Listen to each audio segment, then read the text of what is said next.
what is up guys? So ayan, hindi nag-record kanina. Ayan, Lobo, second anniversary. So pupunta kami Batangas. Dito lang kami ngayon sa Caltex Mamplasan. So ayan, sayang di nag-record yung papunta natin kanina, no? So papunta kami ngayon guys sa Batangas. Meron resort na pupuntahan doon.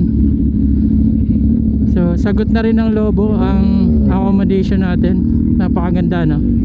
Right, naka-intercom tayo. Hindi ko alam kung naririnig nyo. Ayun, pero sobrang lakas, no? And let's go. Doon tayo sa likod ni Kuya Manoy.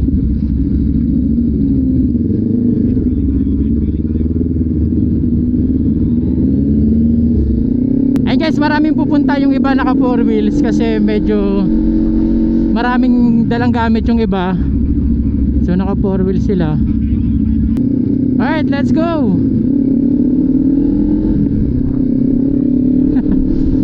So yun guys, base na ng pag-usapan, hindi kami babakbak. So yun, enjoy lang namin yung ride papunta doon. About 53 kilometers lang daw ang aming lalakbayin. And hindi kami nagmamadali. So around 11 AM na rin. Eh, napakaganda, no? Hindi tayo gumising ng sobrang aga. So buong buo yung ating energy para mag-rides. Problema lang, napakainit.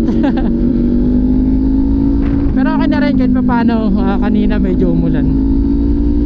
Eh, ganito lang kami guys, ganito lang kami mag-rides. Hindi, mabagal lang daw kami ngayon. Enjoyin lang namin yung ambience ng rides. Woo! Tanggal yung napakainit na panahon guys kung ganito kasarap. Pag nagmumotor tayo tapos ganito kaluwag yung kalsada, tanggal init talaga. So tayo mga rider, di natin kailangan ng swimming. Kailangan lang natin mag-rides. Feel natin yung malakas na hampas ng hangin sa atin.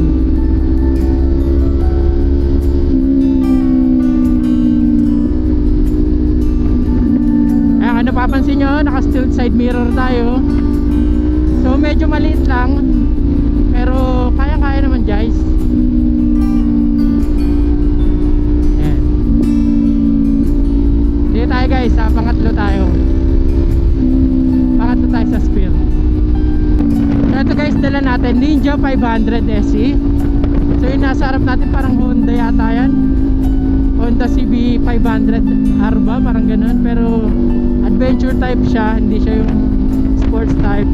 And nasarap natin na ADB. And syempre, nakikita naman natin mga kapatid nating riders, iba-iba motor. So pag uwi naman natin, iba naman yung cravings natin. Liter bike na naman ang cravings natin.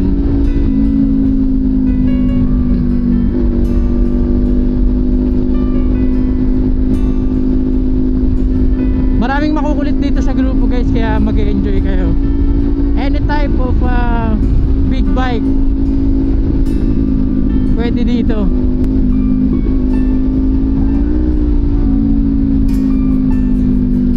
Ay guys, bihira natin gamitin tong Ninja natin. So 2 years na siya, no? Netong May kasi ngayon eh. So 2 years na siya. Papansin nyo, 4.2 pa rin, 4,200 pa rin yung ano niya, odo niya.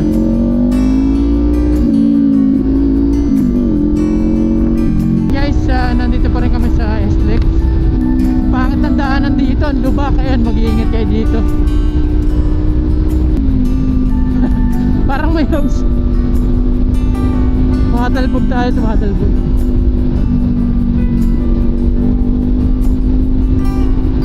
Gara ng daan dito guys, sobrang ano. SLEX pero ang daming lubak.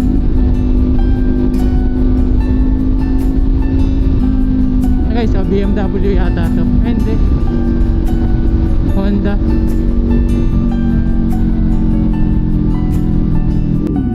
Ayan, isa talaga to sa pinaka problema guys. Kahit naka 4 wheels ka, may time na hindi talaga binabasa. So ready natin card natin, pero maraming laman to guys. Nasa 1,000 yata laman na ito. Ayan, si Kuya Manoy mukhang may laman naman. Ito, Vistrom C9, C1 yata to or C9. Alright, smooth. tayo.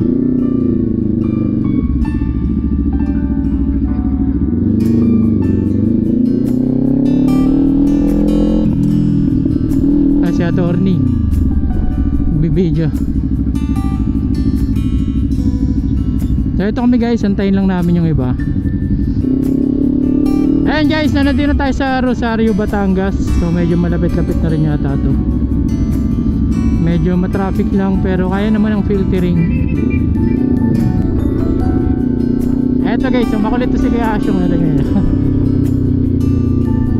Malupit mag-drive to guys. Ayun oh. Panis.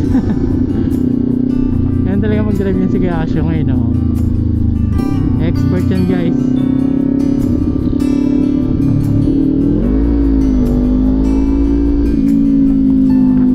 Ayan guys oh. Malikot mag-drive yan si Kuya Asyong. Ayun oh. Ganda kasi ng gulong niya guys, ang laki eh. Wala masayaw eh no.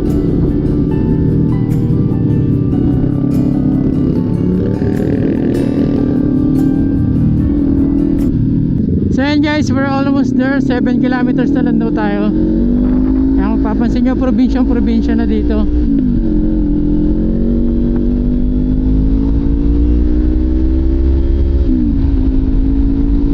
Woo, sarap. Ganda dito guys, ang ganda. Tingnan yung paligid oh. Ibang iba na, malayong malayo na sa Metro Manila yan. Ganda talaga dito guys, lalo siguro pag umaga. Medyo mahamog eh no.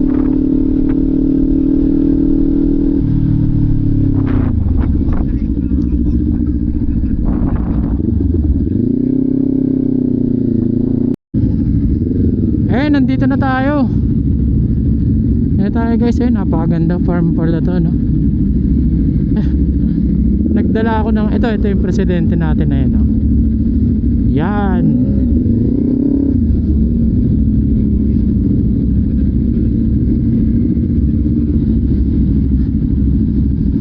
Ayan sa mga big boat. So ganito yung mga rooms dito. Ayan, elevated siya. CR rooms and bablog lang ako yung Asyo. Video ko lang. Aircon.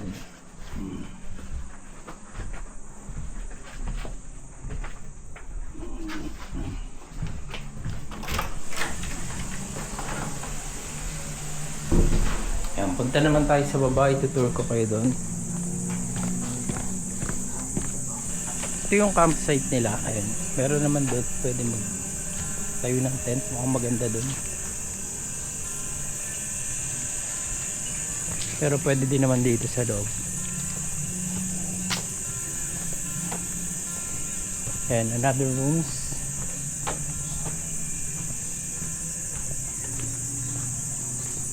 Merong hammock. So yun, meron din nagtayo ng tent dito.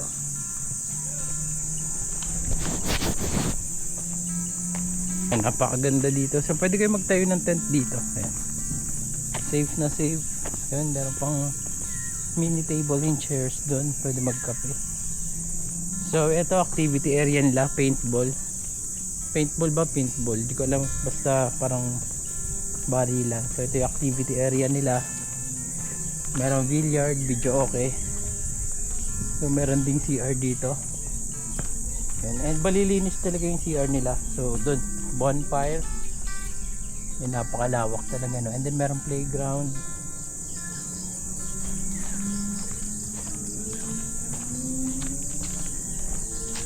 And guys, napakaganda dun no. Pwede rin magtayo ng tent dun.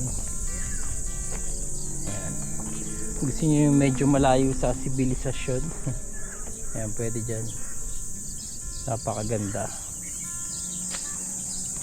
Ito. Tingnan nyo naman yung paligid, diba? Sobrang nature na nature. Then eto, sarap mag coffee dito, kwentuhan with friends. Ayan.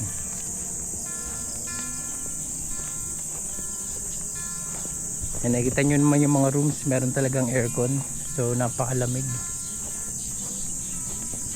And kami lang talaga yung tao dito guys, kasi medyo hindi pa kilala to. So parang rest house pa lang siya.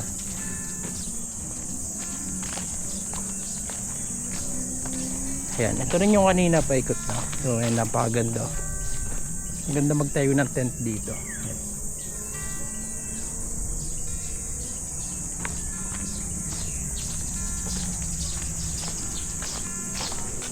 Hanggang doon, so medyo malawak siya.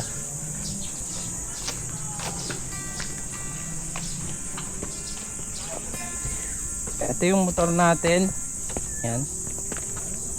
Ninja 500S. Ito yung mga kasama natin. Nagsiuwian yung iba pero marami pang parating. Yan yung mga nagluluto ng food. Solid yung food dyan guys. And then ito, activity area, another kubo with aircon. So yun. Napakaraming CR dito guys, and ang lilinis ng CR na. Another CR na naman. Bukod sa every room may CR. So sa mga activity areas, merong room. So ito swimming pool, napakaganda na swimming pool nila. Parang ano siya guys, feeling mo infinity pool siya kasi tignan mo tuloy-tuloy yung tubig niya. So parang infinity pool. So ayan. Okay, napakaganda rin magtayo ng tent dyan. So parang feeling ko undiscovered area pa siya. So guys, maganda rin dito kahit dito ka magtayo ng tent.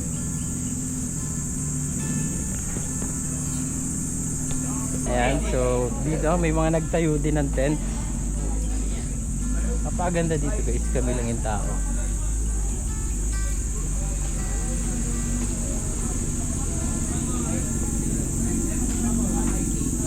And guys, sa mga nagtatanong ng location, ito yung location niya. Ito yung location. Daniela's Farm sa Rosario, Batangas. So ito yung grupo namin, second anniversary. So papakita ko sa inyo yung pagkain.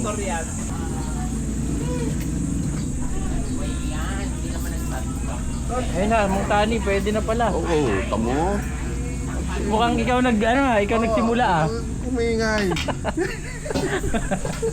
Konting ka talaga din. Sarap ng pagkain natin. And guys, second day ng anniversary ng Lobo. Ang dami pa rin dumating ngayon. Dito ka na. Mga pahabol Sunday. Dito. Ang dami pa rin dumating.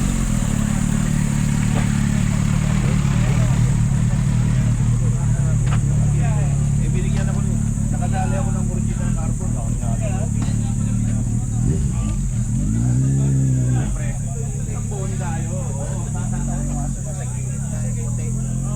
Pumunta na dito, pero tumitingin sa atin. Kala ko papayos na lang.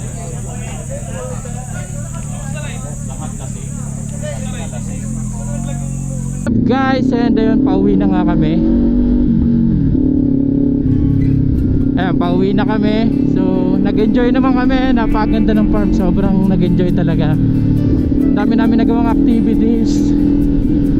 So syempre relax na relax kasi medyo mainit, pero aircon naman yung rooms namin. So ito, itong mga kasabayan ko, karamihan dito mga day tour lang. So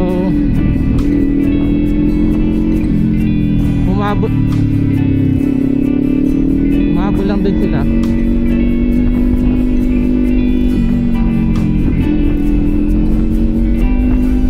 Eh guys, napakahaba ng pila namin. So yung iba nagpaiwan, may mga 4 wheels.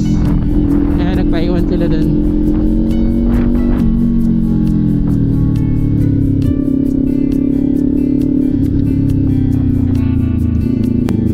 Ayun guys, pag may mga grupo-grupo rin kayo, pwede kayong sumama sa mga ganito. And sa amin mismo pwede kayong sumama sa Lobo. So kahit taga saan kayo, as long as makakasabay kayo sa rides, pwede kayong sumama sa amin. Kahit naman hindi kayo taga dito, basta makakasama kayo, pwede naman. So ito mga kasama ko, ang daming aspirant, ang daming bagong mukha. So ayun, magiging magkakakilala rin naman kayo.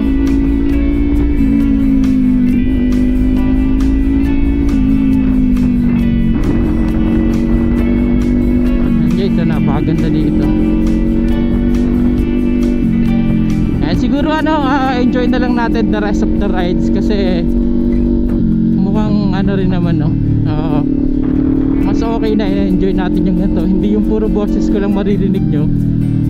Pwede rin motor natin at saka yung nature. Enjoy lang, ganyan. And then, next nyan sa ano na kami, SLEX. Uwi tayo Las Piñas.